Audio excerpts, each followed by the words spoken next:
The letter arrived at a farmhouse outside of Munich in the spring of 1946, addressed simply to Franz Müller, fighter pilot, with a return address from somewhere in rural Manitoba that the postman had never heard of. The postman almost didn't deliver it because the handwriting was shaky and uncertain, the kind of penmanship that suggested the writer wasn't entirely comfortable with written English, and because mail from Canada to Germany was still relatively rare in the chaotic months after the war's end. But he brought it anyway, curious about what kind of business a German fighter pilot might have with someone in Canada. Franz opened the envelope with hands that still bore scars from burns he'd sustained when his aircraft had been shot down in the war's final weeks. And inside, he found a photograph and a letter written in rough English that took him several minutes to decipher. The photograph showed 7 men standing in front of a farmhouse, all of them wearing civilian clothes, but with a military bearing that suggested they'd recently been soldiers. The letter explained that these were the 7 Canadians that Franz had saved over the English Channel in December of 1943, that they'd all survived the war, and that they wanted Franz to know they hadn't forgotten what he'd done that day.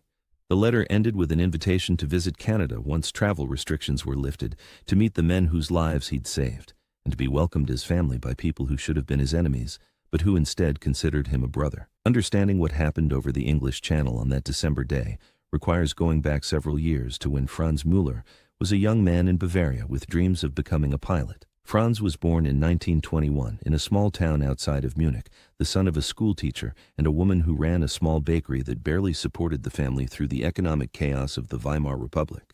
His childhood was marked by the instability that characterized Germany in the 1920s and early 30s, with economic crises creating hardship that shaped his worldview and created hunger for the stability that the Nazi regime promised.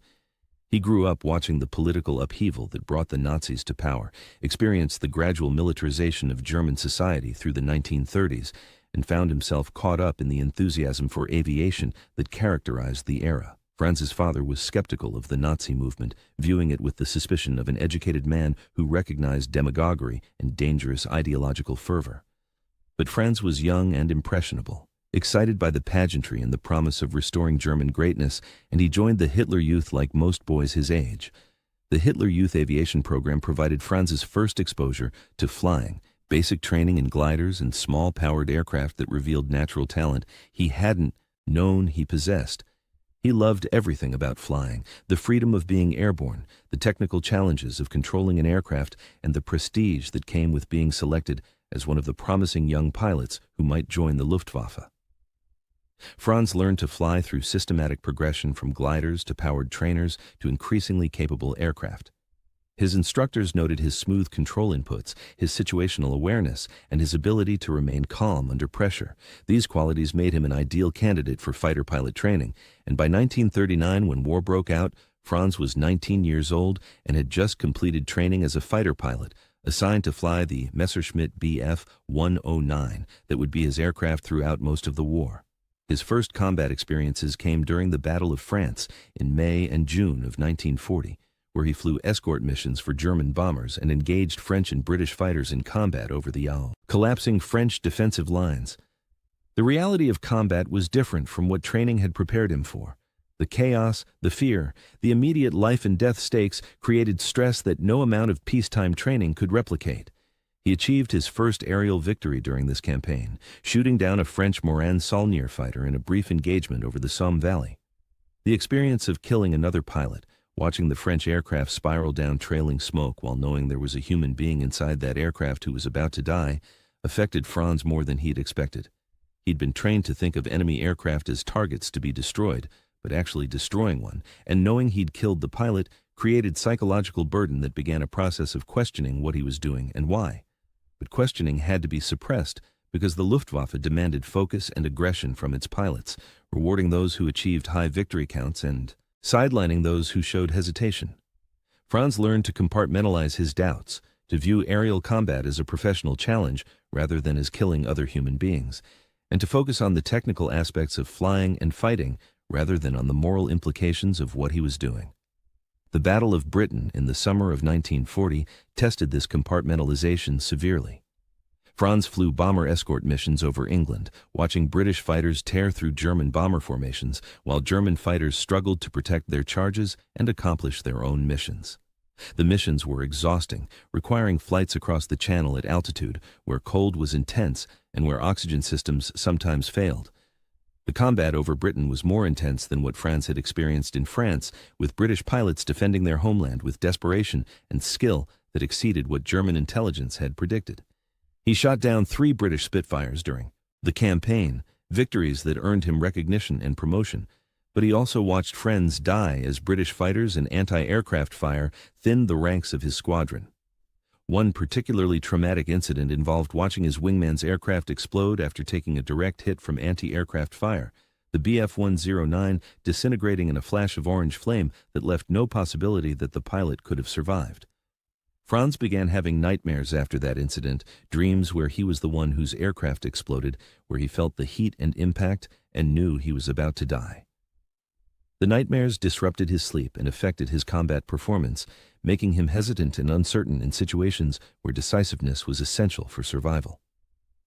His squadron commander noticed the change and assigned Franz to a training role for several weeks, ostensibly to share his combat experience with new pilots, but actually to give him time to recover psychologically. The break from combat helped Franz process what he'd experienced and develop psychological defenses that allowed him to continue fighting without being paralyzed by fear or moral doubt.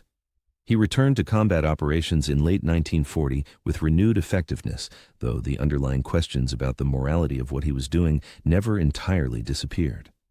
By the end of 1940, Franz had achieved 7 aerial victories and had been awarded the Iron Cross Second Class for his combat performance. But he'd also developed a deep respect for British pilots who'd fought with skill and determination to defend their country, and he'd begun to question whether the war Germany was fighting was as righteous as Nazi propaganda claimed. He saw increasing evidence that the regime he served was brutal and oppressive, that occupied populations were being exploited and mistreated, and that German military operations were causing suffering that exceeded what military necessity required. This questioning intensified through 1941 and 42 as Franz continued flying combat missions over the English Channel and occupied France. He witnessed the brutality of occupation during a period when he was stationed at an airfield in northern France and had opportunities to observe how German forces treated French civilians. The arrogance and cruelty he witnessed from some German soldiers troubled him, creating cognitive dissonance between the propaganda narrative about German superiority and moral righteousness versus the reality of how the occupation actually functioned. But desertion or resistance weren't realistic options. German military discipline was harsh, and pilots who showed disloyalty faced execution or imprisonment. Franz's only option was to continue flying and fighting while privately hoping that the war would end before he was killed or before he killed too many others. He developed a pattern of fighting effectively enough to avoid discipline while also finding ways to minimize the killing he was directly responsible for.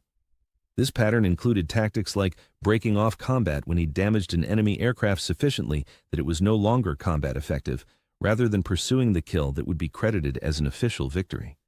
It meant sometimes allowing damaged enemy aircraft to escape when he could have destroyed them, and it meant being selective about which targets he engaged, focusing on military objectives while avoiding situations where civilian casualties might result from his actions. These choices reflected Franz's attempt to maintain some moral agency within a system that demanded violence and that punished those who refused to participate fully in that violence. He couldn't refuse to fight entirely without facing severe consequences, but he could fight in ways that reflected his values rather than blindly following the bloodthirsty ethos that characterized some of his fellow pilots. By December of 1943, Franz had achieved 23 aerial victories through 3.5 years of combat flying, a respectable count that demonstrated competence without the exceptional numbers that the top aces accumulated. He'd been promoted to Hauptmann, a captain in the Luftwaffe, with command responsibilities for a flight of 4 aircraft. He was considered a skilled and reliable pilot, someone who could be trusted with difficult missions and who would execute orders effectively. But he'd also become known among his squadron mates as someone who would sometimes break off combat when he'd gained a decisive advantage, who would occasionally allow damaged enemy aircraft to escape rather than finishing them off. Some pilots viewed this behavior as weakness or lack of proper aggressive spirit. Others understood it as reluctance to kill unnecessarily, though they rarely discussed it openly because such attitudes were officially discouraged. This reluctance to kill when not absolutely necessary would define what happened on December 17, 1943, when Franz encountered a crippled Canadian bomber over the English Channel. and made a decision that would affect the rest of his life and the lives of 7 Canadian airmen who should have died that day. The mission began as a routine defensive patrol along the French coast near Calais, designed to intercept Allied bombers returning from raids on targets in occupied Europe. Franz was leading his flight of 4 Bf-109s, maintaining altitude at roughly 6,000 meters and watching for the bomber streams that Allied forces used to overwhelm German defensive capabilities through sheer numbers. The weather that day was poor, with heavy cloud cover and occasional rain showers that reduced visibility and made flying conditions challenging. German ground controllers were reporting scattered bomber formations returning from raids in the Ruhr Valley, but the exact locations and compositions were uncertain, because radar coverage was incomplete and because the weather made visual identification difficult. Franz's flight was vectored toward a contact that ground control had identified roughly 30 kilometers north of Calais, heading west toward England at low altitude. The description suggested a damaged bomber that had separated from the main formations and that was trying to make it back to England before German fighters could intercept it. They spotted the bomber around 1400 hours, a Halifax heavy bomber flying alone and very low over the water, trailing smoke from 2 engines and obviously badly damaged. The Halifax was part of a Canadian squadron, identifiable by the markings visible through Franz's gun sight as he closed to attack range. The bomber's rear turret was traversing slowly, the gunner watching for fighters but apparently unable to track effectively, given the damage his aircraft had sustained. Franz's wingman called out the target over the radio, requesting permission to engage. Standard procedure was to destroy damaged bombers when encountered, to ensure they didn't make it home, and to deny the enemy the chance to repair and reuse the aircraft. Franz acknowledged the call and positioned his flight for an attack run that would come from the bomber's blind spots and that would minimize exposure to defensive fire. But as Franz closed to firing range, perhaps 200 meters behind and slightly below the Halifax, something made him hesitate. He could see through his canopy into the bomber's interior, could see crew members moving around inside the aircraft. He could see the pilot struggling with controls that were clearly damaged, fighting to keep the bomber level and heading toward England. He could see other crew members attending to what appeared to be wounded comrades, their movements visible through the damaged fuselage where German fighters had torn through the aluminum skin during earlier attacks. These weren't abstract enemies to be destroyed. They were human beings fighting desperately to survive, and Franz found himself unable to pull the trigger that would kill them. The moment stretched out as he flew formation with the bomber, his finger on the firing button, but unable to complete the action that would send 8 machine gun rounds per second into the struggling aircraft. His wingman called over the radio, asking why Franz wasn't engaging, pointing out that the target was completely vulnerable and that destroying it would be trivial. Franz didn't respond immediately, still wrestling with the decision, still unable to reconcile what military duty required with what his conscience would allow. Finally, he radioed his flight to hold fire and pulled alongside the Halifax, positioning his fighter where the bomber crew could clearly see him. He wanted them to know they had been spared, wanted them to understand that a German pilot had chosen not to kill them when he easily could have. The Canadian pilot turned to look at Franz, and for several long seconds the two men made eye contact across the gap between their aircraft.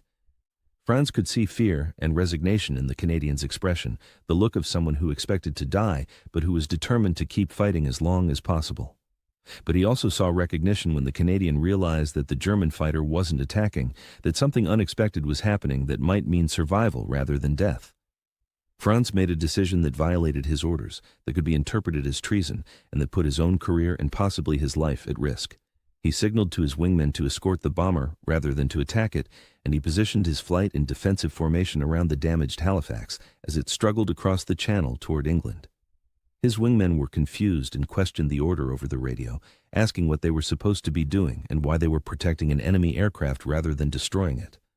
Franz responded with terse orders to maintain formation and to follow his lead, using command authority to suppress questions that he knew were legitimate but that he couldn't answer without revealing his true motivations. German fighters escorting an enemy bomber was unprecedented, potentially treasonous, and certainly something that would require extensive explanation if other German pilots observed it or if ground controllers questioned why they were reporting formation with an enemy aircraft rather than reporting its destruction. Franz knew he was taking enormous risks, but felt compelled to continue, unable to abandon the decision he'd made, even as the implications became increasingly serious. The bomber was flying so low that wave crests were occasionally visible higher than the aircraft's altitude, testament to how desperately the pilot was struggling to maintain control and how close to disaster the Halifax was flying. Franz could see that the bomber's landing gear was damaged and partially deployed, creating drag that was making the aircraft difficult to handle and that was reducing its already marginal airspeed. Two engines were out completely, their propellers windmilling uselessly in the slipstream. A third engine was running rough, producing visible smoke and vibration that suggested it might fail at any moment. Only one engine, the outboard power plant on the port wing, seemed to be producing normal power. The asymmetric thrust from having only one functioning engine was creating control challenges that the pilot was fighting constantly. The bomber was shedding pieces as it flew, small parts breaking loose and tumbling away as the aircraft's structure failed from accumulated damage and stress. Franz could see holes in the fuselage where German cannon shells had penetrated during earlier attacks, could see damaged control surfaces that were compromised but still barely functional, could see evidence of fire damage around one of the dead engines where flames had scorched the aluminum skin before being extinguished. Franz stayed with the bomber for nearly 40 minutes as it crept across the channel at perhaps 150 kilometers per hour, a speed so slow that Franz had to weave back and forth to avoid stalling his own much faster fighter. His own fuel state was becoming increasingly critical as minutes passed and as the distance from France increased. The Bf-109's internal fuel capacity gave perhaps 90 minutes of flight time under normal conditions, and Franz had already been airborne for over an hour before encountering the Halifax. His wingmen were radioing increasing concern about fuel, pointing out that they needed to turn back soon or they'd be unable to reach France before their tanks ran dry. Franz acknowledged their concerns but ordered them to continue escorting until the bomber was safely over English territory, accepting the risk that they might have to ditch in the channel if fuel ran out before they could return to France. The decision to continue escorting despite fuel concerns reflected Franz's commitment to seeing through the choice he'd made. Having decided to save the Canadian crew, he wasn't going to abandon them partway across the channel where they might still be vulnerable to other German fighters, or where the damaged bomber might finally succumb to its damage and crash into the sea.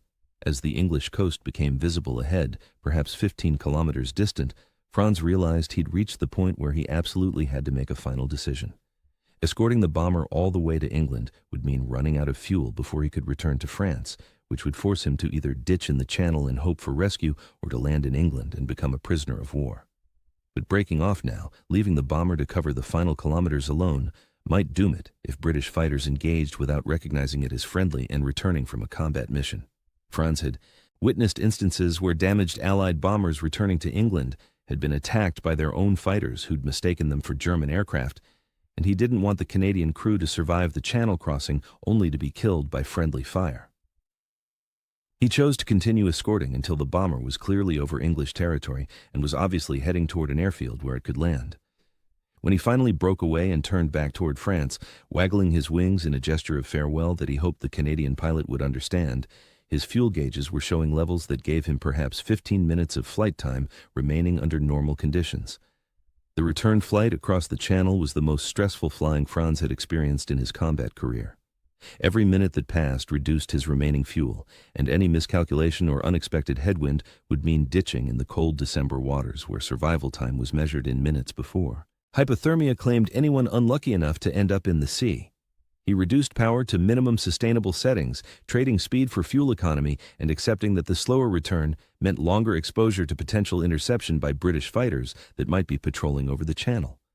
His wingmen stayed with him despite their own fuel concerns, unwilling to abandon their leader, even though doing so would have given them better chances of reaching France safely. Franz managed to reach the French coast with fuel tanks showing empty, the engines still running on vapors and on whatever fuel remained in the lines, but with nothing in reserve for any contingency. He landed at the first available airfield, a fighter base near Calais that wasn't his home station, but that had runways and fuel available for emergency landings. His aircraft's engines died from fuel starvation as he was taxiing off the runway, having consumed literally every drop of fuel available and having survived the return only through careful fuel management and fortune that had provided favorable winds for the final kilometers. His wingmen landed moments later, their own fuel states equally critical. The airfield commander met Franz as he climbed out of his cockpit, demanding explanation for why a flight of 4 fighters had landed at his station rather than returning to their assigned base. Franz explained that they had encountered an enemy bomber and had engaged it, but had been unable to destroy it before fuel limitations forced them to break off and to land at the nearest available airfield. The commander was skeptical of this explanation, questioning why it had taken 40 minutes to determine that a heavily damaged bomber couldn't be destroyed, and why Franz had allowed fuel state to become so critical that he couldn't return to his own base. Franz maintained his story, supported by his wingmen, who provided corroborating accounts that were truthful in their basic facts while obscuring the reality that they had escorted rather than engaged the bomber. The incident was reported up the chain of command as a mission where a damaged enemy bomber had been encountered, but had escaped due to fuel limitations preventing extended engagement. Franz's squadron commander questioned him more aggressively when he returned to his home base the following day, clearly suspicious that the official story didn't fully capture what had happened. Other pilots in Franz's flight eventually provided more complete accounts to the squadron commander in private conversations, explaining that Franz had ordered them to escort the bomber rather than to attack it. This revelation created a serious problem for the squadron commander, who now had to decide whether to report Franz's actions as potential dereliction of duty or to quietly handle the matter internally. The commander chose internal handling, partly because Franz was a respected and experienced pilot whose loss would weaken the squadron, partly because pursuing discipline would require explanations that might expose the commander himself to criticism for inadequate supervision, and partly because the commander privately sympathized with Franz's reluctance to kill helpless enemies even if he couldn't officially condone such behavior. Franz was warned in private that future missions required more aggressive prosecution of targets and that allowing enemy aircraft to escape reflected poorly on his commitment and effectiveness. He was told that any similar incidents would result in formal discipline that could include removal from combat status or even courts-martial for failing to engage the enemy. Franz accepted the warning and agreed to more aggressive engagement in future combat, though both he and his commander understood that the warning was primarily for show and that Franz's fundamental unwillingness to kill unnecessarily hadn't changed. The incident over the channel clarified something important for Franz about his own values and about what he was willing to risk to maintain those values. He could continue flying and fighting because military service was mandatory and because desertion would have severe consequences for himself and possibly for his family. But he would do so on his own moral terms rather than blindly following orders that required killing people he had no personal quarrel with and who weren't posing active threats. This clarity about his own moral limits actually made combat psychologically easier for Franz in some ways. Rather than struggling with each decision about whether to kill, he established principles that guided his behavior and that reduced the emotional burden of constant moral decision-making. He would engage enemy aircraft that were actively threatening German forces or positions. He would break off combat when enemies were disabled and no longer posed threats, and he would avoid killing when circumstances allowed such avoidance without compromising his own survival or the safety of other German pilots. These principles didn't eliminate the moral complexity of participating in warfare for a regime he increasingly viewed as evil, but they allowed Franz to maintain some sense of personal integrity while fulfilling his military obligations. He recognized the contradiction of fighting for Nazi Germany while personally rejecting the regime's values, but he'd concluded that individual survival sometimes required compromises that weren't ideal, but that were necessary given the constraints he faced. The 7 Canadians aboard that Halifax bomber, meanwhile, had experienced those 40 minutes over the channel very differently from Franz's cold calculation about fuel and risks. They'd seen the German fighters approach in formation, 4 Bf-109s that could have destroyed their crippled bomber in seconds. They'd prepared to die, the pilot maintaining control while crew members grabbed whatever cover they could find and the gunners tried desperately to track the German fighters, even though damaged turrets made effective defense impossible. Then, instead of the expected attack, the German fighters had pulled alongside and had taken up escort positions. The bomber's pilot, Flight Lieutenant Michael Robertson from Toronto, had watched in disbelief as the lead German fighter positioned itself where he could see the pilot's face through the cockpit canopy.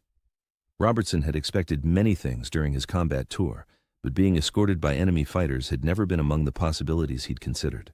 Robertson had tried to make sense of what was happening, wondering if this was some kind of trick or if the Germans were escorting them to force a landing in France rather than allowing them to reach England. But as minutes passed and the German fighters maintained their protective formation, steering away any approach by other aircraft and clearly guiding the Halifax toward the English coast, Robertson began to understand that the German pilot had made a deliberate choice to save them rather than to kill them. The realization was overwhelming. Robertson and his crew had accepted that they would probably die during this mission, had made peace with that likelihood during the desperate minutes after their bomber had been damaged during the bombing run. The German fighters' intervention had transformed certain death into unexpected survival, giving them chances they hadn't expected to have. Robertson tried to communicate gratitude to the German pilot, waving through his canopy and making gestures that he hoped would convey thanks, even though language barriers made verbal communication impossible. The German pilot had responded with a wave of acknowledgement before breaking away and turning back toward France, leaving the Halifax to cover the final kilometers to England alone. Robertson managed to land the damaged Halifax at an emergency airfield on the English coast, bringing the aircraft down in what was more controlled crash than proper landing. The Halifax hit the runway hard, the damaged landing gear collapsing on impact and sending the bomber skidding down the concrete in a shower of sparks and torn metal. But the crew survived with only minor injuries, emerging from the wreckage bruised and shaken, but alive. During the debriefing after landing, Robertson reported the German escort in detail, describing the 4 Bf-109s and their deliberate protective formation and the German pilot's decision to spare them when he could easily have destroyed their aircraft. British intelligence officers were skeptical initially, suggesting that Robertson had misinterpreted German fighter tactics or that the fighters had been conducting surveillance rather than escort. But Robertson insisted that the Germans had deliberately protected his bomber, had positioned themselves in defensive formation against potential threats, and had only broken off when the Halifax was safely over English territory and clearly heading toward an airfield. Other crew members provided corroborating accounts that supported Robertson's version, describing the German pilot's behavior and the obvious protective intent behind their formation flying. The incident was documented in intelligence reports as an unusual but credible account of German fighters escorting rather than attacking a damaged Allied bomber. British intelligence analysts attempted to understand the motivation, considering possibilities ranging from German psychological warfare to individual pilot initiative to simple confusion or error. The most likely explanation, analysts concluded, was that the German flight leader had made a personal decision to spare the bomber crew for reasons that reflected his own values rather than official German policy. The report was filed away as an interesting anomaly, rather than as something requiring action or further investigation. The war continued. Robertson and his crew were given leave to recover from their injuries and from the psychological trauma of their near-death experience, and the incident gradually faded from official attention as newer events demanded focus. But Robertson and his crew didn't forget. They discussed the incident frequently among themselves, wondering about the German pilot who'd saved them and questioning what had motivated his decision. They debated whether they owed him gratitude for sparing them or whether his participation in Germany's war effort negated any individual act of mercy he might have shown. Robertson eventually concluded that the German pilot deserved gratitude regardless of the larger moral questions about Germany's war. The pilot had made a choice that saved 7 lives at personal and professional risk, and that choice merited acknowledgement even though the two men had been enemies in a broader conflict. This conviction would drive Robertson's post-war efforts to identify and thank the German pilot, efforts that would eventually result in the letter that arrived at Franz's home in 1946. Robertson and his crew completed their combat tour over the following months, flying additional missions and surviving through a combination of skill, teamwork, and the fortune that determines who lives and dies in combat. 3 crew members were wounded in subsequent missions, but all survived to return to Canada when their tours ended in mid-1944.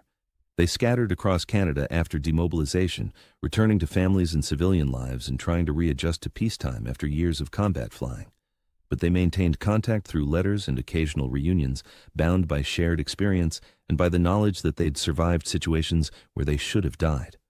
The German pilot who'd saved them remained a presence in these conversations, a mystery they couldn't solve, but whose action had fundamentally shaped their lives.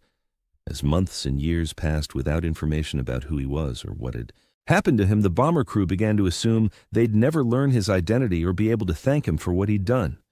But Robertson refused to give up. In late 1945, as the war ended and as occupation authorities began organizing German records, Robertson started researching German fighter units that had been operating over the Channel on December 17, 1943. The research was challenging because German records were chaotic and incomplete, many having been destroyed during the war's final months or lost during the occupation. Robertson corresponded with British intelligence officers who had access to captured German documents, requesting information about Luftwaffe fighter squadrons based near Calais in December of 1943. He provided detailed descriptions of the German fighters he'd observed, noting distinctive markings and the formation tactics they'd used during the escort. British intelligence was initially reluctant to assist, questioning why Robertson wanted information about enemy pilots and suggesting that post-war reconciliation shouldn't extend to fraternizing with former Luftwaffe personnel. But Robertson persisted, explaining that he wanted to thank the pilot who'd saved his crew and arguing that recognizing individual acts of humanity was important for moving beyond wartime hatreds. Eventually, British intelligence provided information about German fighter units in the relevant area, including unit designations and approximate personnel rosters. Robertson cross-referenced this information with German prisoner of war records, looking for pilots who'd survived the war and who might have been the flight leader he was searching for. The research took months, involving correspondence with German veterans organizations and with occupation authorities who controlled access to German military records. Robertson's determination impressed people who assisted him, many of whom came to support his quest to find and thank the German pilot. In early 1946, Robertson received information from a German veterans organization suggesting that Hauptmann Franz Müller, formerly of a fighter squadron based near Calais, might be the pilot he was seeking.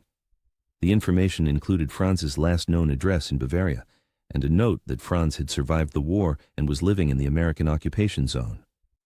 Robertson immediately wrote to Franz at the provided address, including in his letter the photograph of the 7 bomber crew members and explaining who they were and what he wanted Franz to know. The letter took weeks to reach Franz through the chaotic post-war mail system, but it eventually arrived and initiated the correspondence that would transform both men's lives. Franz's response to Robertson's letter was brief and uncertain, written in halting English that reflected his limited proficiency in the language, but that conveyed genuine emotion about hearing from the Canadian crew he'd saved. Franz explained that he'd often wondered whether the bomber had made it safely home and whether the crew had survived. He expressed surprise that Robertson had tracked him down and that the Canadians wanted to thank him rather than condemning him for his service with the Luftwaffe. Robertson wrote back immediately, assuring Franz that the crew bore no ill will and that they recognized the difference between individual actions and the larger context of warfare. He explained that all 7 crew members had survived the war, that they'd built families and civilian lives, and that they credited Franz's decision with making those lives possible.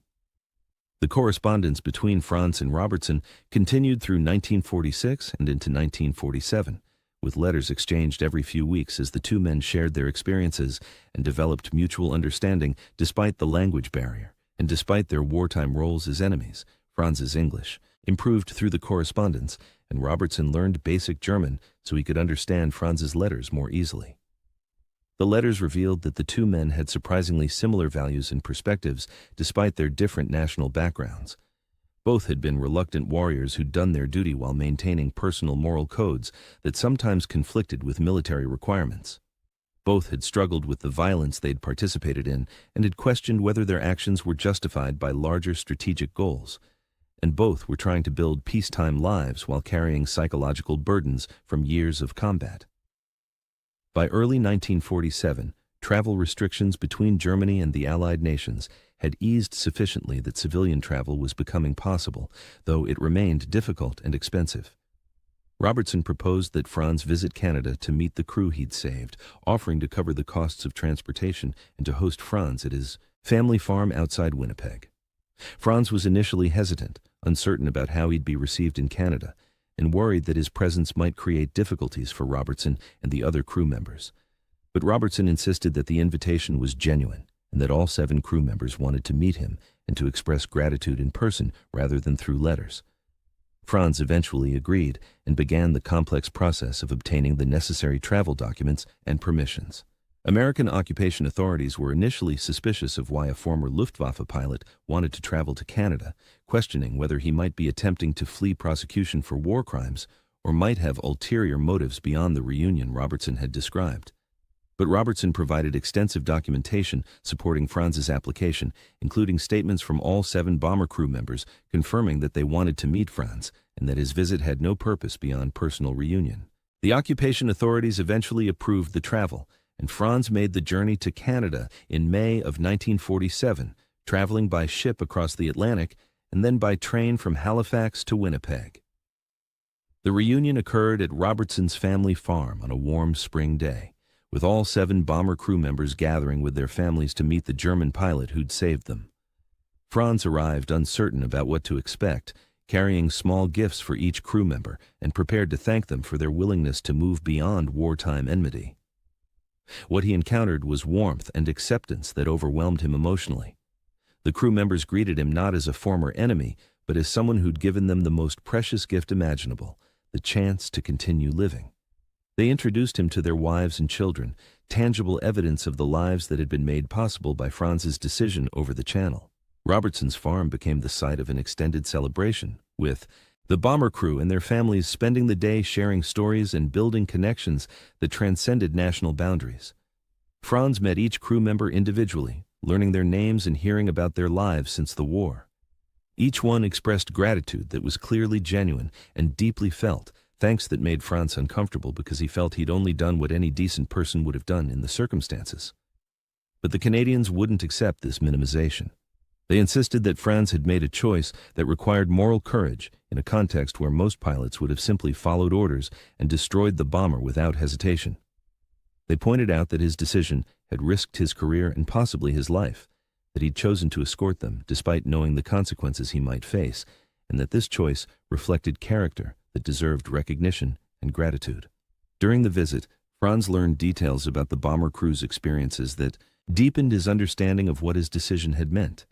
He learned that Robertson's wife had been pregnant when Robertson deployed for his combat tour, that Robertson had a daughter he'd never met until returning from the war, a child who existed because Franz had chosen not to kill her father. He learned that one crew member had returned to a family farm that would have been lost without his labor, that another had used his military benefits to attend university and become a teacher, that all of them had built lives that were meaningful and valuable. The 2 weeks Franz spent in Canada gave him perspective on his wartime actions that he'd lacked while living in defeated Germany. In Germany, his Luftwaffe service was something to hide or minimize, a source of shame associated with the regime's crimes and with Germany's catastrophic defeat. But in Canada, meeting men whose lives he'd saved and who viewed him as a hero rather than as an enemy, Franz could see his wartime experience differently. He'd served a terrible regime and had participated in a war that caused immense suffering. But within that service, he'd maintained moral agency and had made choices that reflected his values rather than simply following orders. The decision to save the bomber crew was evidence that he'd remained human rather than becoming a tool of the regime, and the gratitude he received from the Canadians validated that this choice had mattered. Franz and Robertson developed a particularly close bond during the visit, discovering they had similar personalities and shared interests beyond their common experience of the war. Robertson was a farmer who loved the land and who found meaning in working with his hands to produce food. Franz had grown up in a town but had always loved rural life and outdoor activities. The 2 men spent hours walking Robertson's fields, discussing farming practices and comparing the agricultural conditions in Bavaria versus Manitoba. Robertson proposed during one of these walks that Franz consider immigrating to Canada, suggesting that opportunities in post-war Germany were limited while Canada offered possibilities for starting fresh without the burden of Germany's defeat and occupation. Franz was initially resistant, feeling obligations to his parents and to participating in Germany's reconstruction. But as he spent more time in Canada and experienced the warmth of his reception, the idea of immigration became increasingly attractive.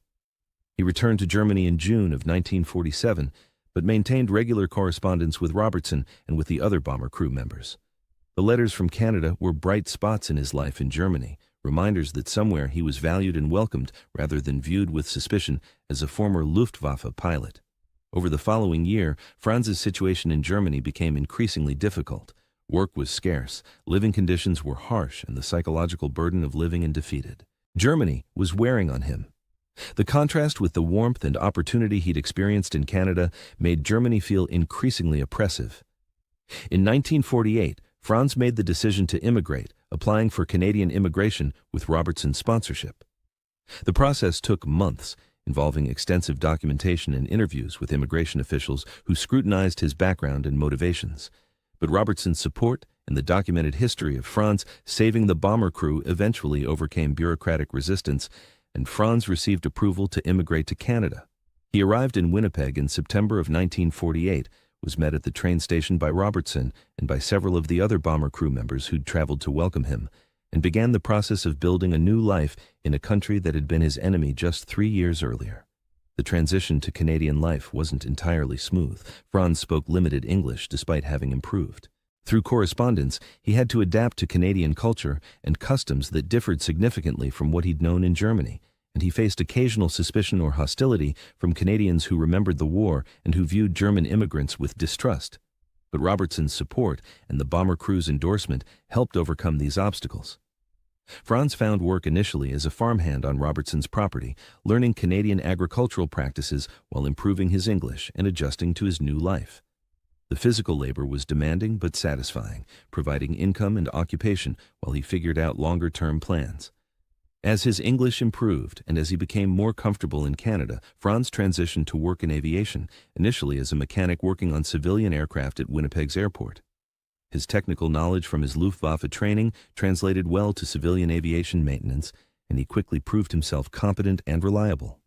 Within a year, he had moved from maintenance to flight instruction, teaching new pilots the fundamentals of flying using training aircraft that were far less demanding than the Bf-109 fighters he'd flown during the war. His background as a combat pilot with extensive experience gave him credibility with students, and his patient teaching style made him effective at conveying the skills and knowledge that safe flying required. His wartime history became known among the aviation community in Winnipeg, partly through Robertson's telling of the story about Franz saving the bomber crew, and partly through Franz's own openness about his background once he felt secure enough in Canada to discuss it.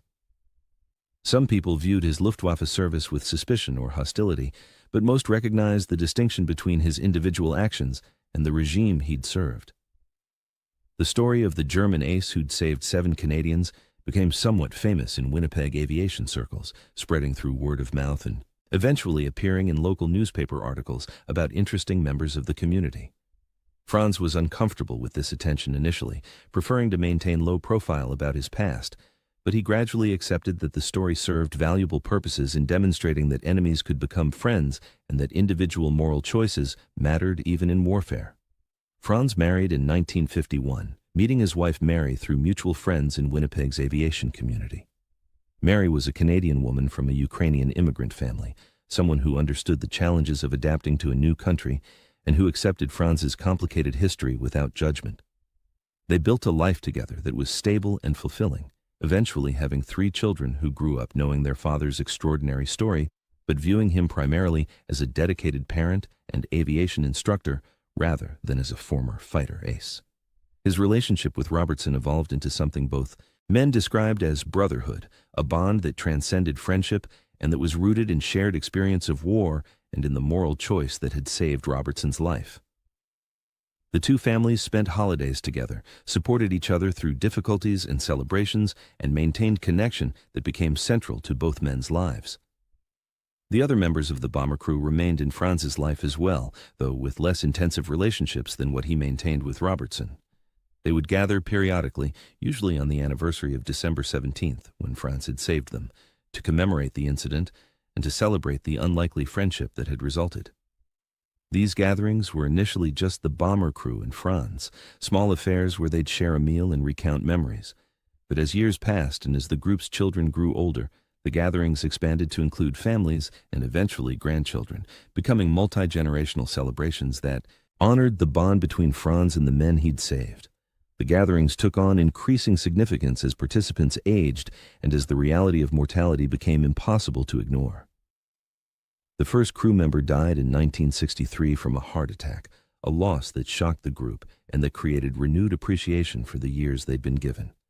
Each subsequent death diminished the group, but also reinforced the bonds among survivors and created determination to honor the memories of those who'd passed. Franz himself struggled with survivor's guilt as he aged, questioning why he'd survived when so many other pilots had died during the war. He'd known dozens of fellow Luftwaffe pilots who'd been killed in combat, skilled and decent men who'd died serving the same regime he'd served. He wondered what made him deserving of survival and of the good life he'd built in Canada when they'd been denied even the chance to grow old.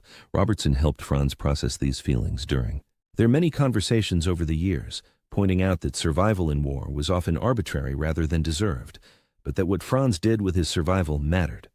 Franz had used his post-war life to teach aviation safety, to build a family, to contribute positively to his community, and to demonstrate through his example that former enemies could build genuine friendship across the divide of war.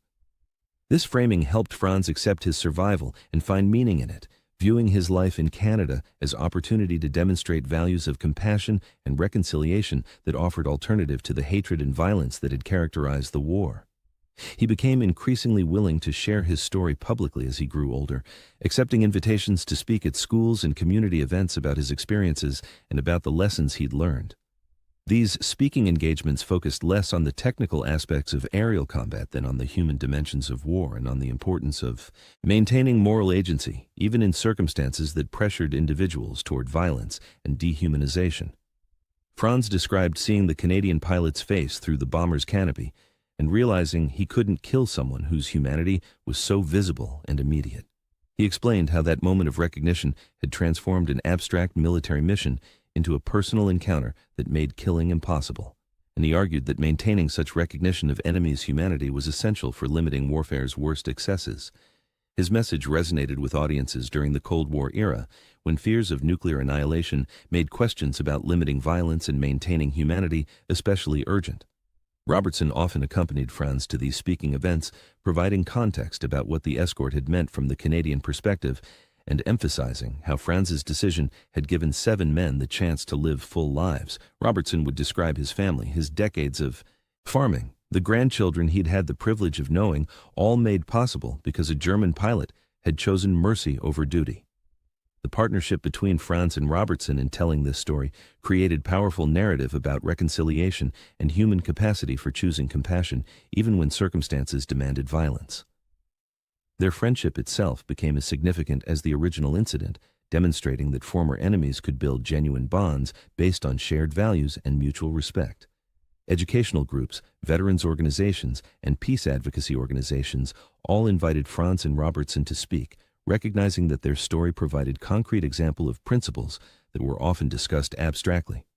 The 2 men accepted many of these invitations, viewing the speaking as opportunity to honor the memory of those who hadn't survived the war and to promote understanding that might prevent future conflicts. Franz lived until 1992, dying at age 71 from heart failure that his doctors attributed partly to stress accumulated during his combat years and partly to the natural deterioration of aging. Robertson was with him when he died, having traveled from Winnipeg to be at his friend's bedside during Franz's final days after learning that his condition had become terminal. Franz's last words to Robertson, according to Robertson's later account, were thanks for the friendship and for the life in Canada that had given him decades of peace after years of war. He said that saving the bomber crew had been the best decision he'd made during the war, not because it had been strategically significant, but because it had led to friendship that had defined his post-war life in ways he could never have anticipated.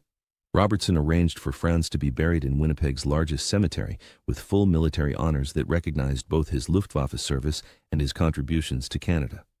All surviving members of the original bomber crew attended the funeral, elderly men who'd outlived most of their wartime comrades and who gathered one final time to honor the German pilot who'd given them the chance to grow old. The funeral drew several hundred attendees beyond just the bomber crew and their families, testament to how well-known and respected Franz had become in Winnipeg during his 44 years in Canada.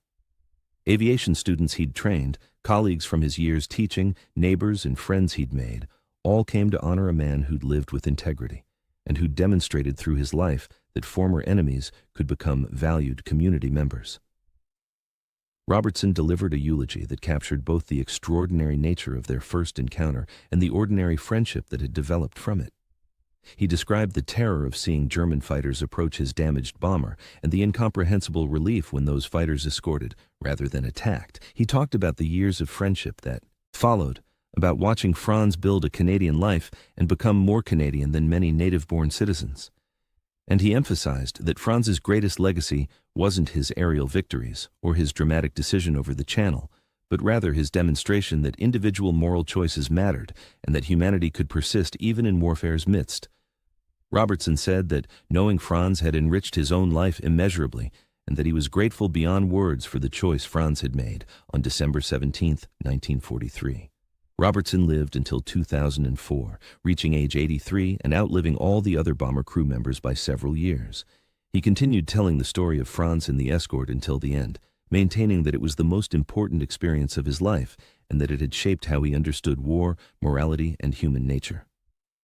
When Robertson died, his family arranged for him to be buried near Franz in the same cemetery, a final reunion. Of the two men whose lives had been so profoundly intertwined by a brief encounter over the English Channel 61 years earlier. The headstones were positioned so that a visitor standing between them could read both inscriptions simultaneously, a physical representation of the bond that had connected the German pilot and the Canadian he'd saved. The story of Franz Müller and Michael Robertson continues to be told in Winnipeg and beyond, shared by descendants of both men and by educators who recognize its value for teaching about moral choice, reconciliation, and human capacity for compassion. It appears in books about World War II, in curricula about ethics and decision-making, and in discussions about how former enemies can build peace.